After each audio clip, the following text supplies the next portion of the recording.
Jangan sampai anggaran dipakai untuk rapat-rapat kebanyakan dan studi banding yang kebanyakan. Adalah itu masa lalu, tapi masa depan jangan sampai itu terjadi lagi. Tapi jangan semuanya itu pemerintah pusat. Ini kalau didengar inpres jalan daerah, inpres sambungan ke rumah tangga untuk air minum, alhamdulillah, alhamdulillah, Bapak Ibu ngerjain yang mana?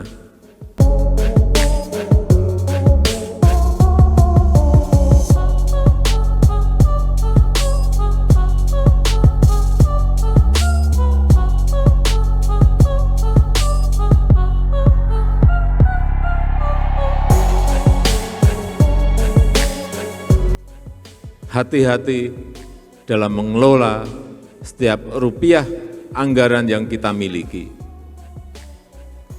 Kita telah memiliki rencana pembangunan jangka panjang. Kita telah memiliki rencana pembangunan jangka menengah.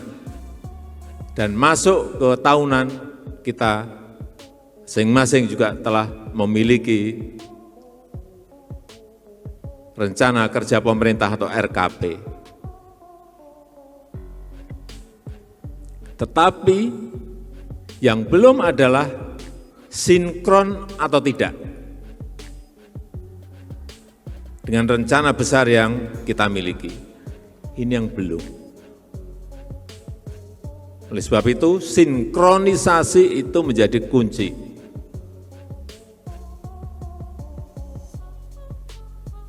Saya berikan contoh, pemerintah pusat membangun bendungan. Jadi, dibangun lagi irigasi primernya.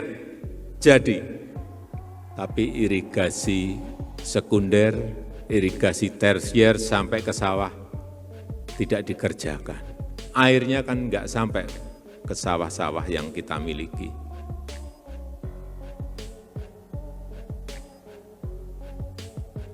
Membangun pelabuhan, pelabuhan dibangun oleh Kementerian Perhubungan.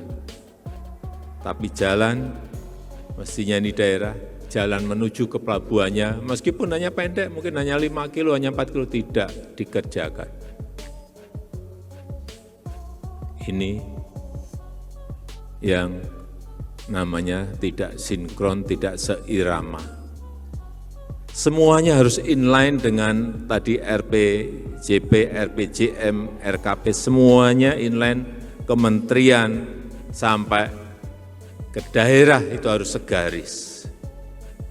Oleh sebab itu saya juga ingin mengingatkan kepada kementerian juga, kalau punya rencana itu disampaikan ke daerah yang ingin ketempatan. Ketuk pintu, kula nuwun siap ndak kita bangun waduk, tapi irigasi sekunder dan tersiernya daerah. Kalau enggak sanggup geser ke provinsi yang lain. Tapi biasanya memang kalau gubernur, bupati, wali kota ditanya sanggup, sanggup Pak, sanggup Pak. Begitu sudah selesai, waduh berat Pak kita Pak, APBD kita habis Pak untuk ini, untuk ini. Padahal udah sanggup itu di depan. Inilah yang saya sampaikan, perlunya sinkronisasi. Dan kunci itu ada di Sekda dan ada di Bapeda. Karena yang ngurus ke DPRD, Bapeda, Sekda itu yang harian itu ngurus ke sana.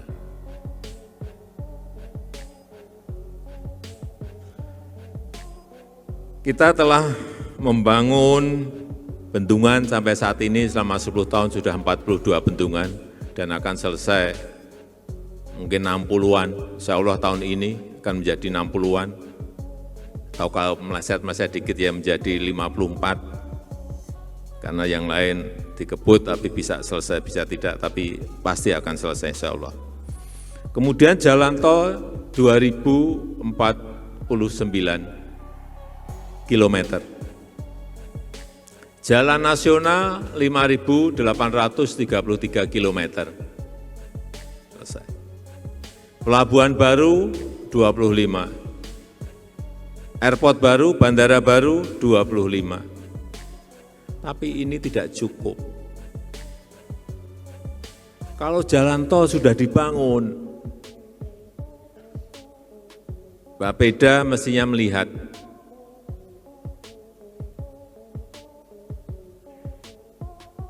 disambungkan kemana.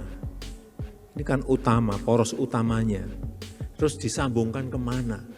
Sambungkan ke wilayah pariwisata,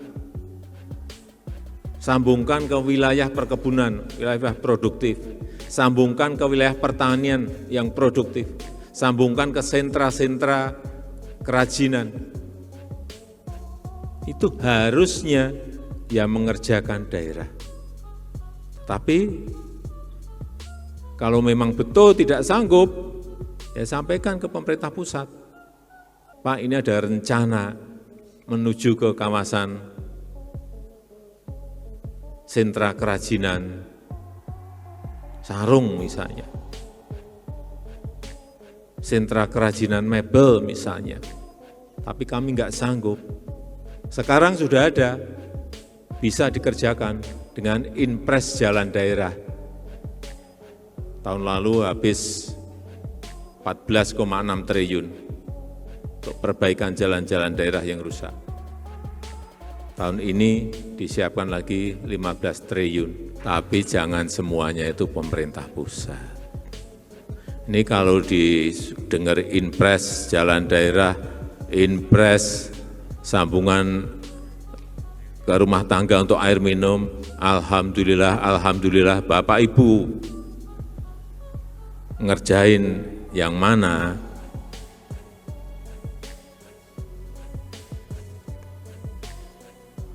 Ini yang harus kita pikirkan bersama-sama agar apa yang kita telah bangun itu betul-betul bisa produktif.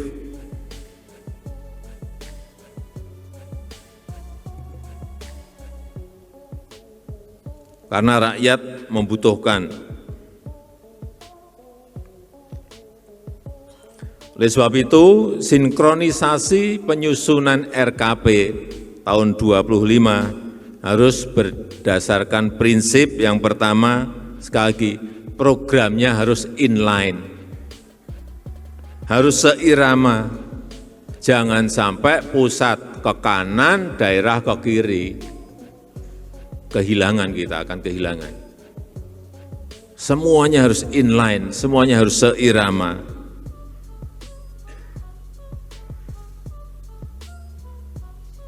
Misalnya pusat ingin meningkatkan produksi pangan, daerah malah mengkonversi sawah menjadi properti. Enggak sinkron namanya.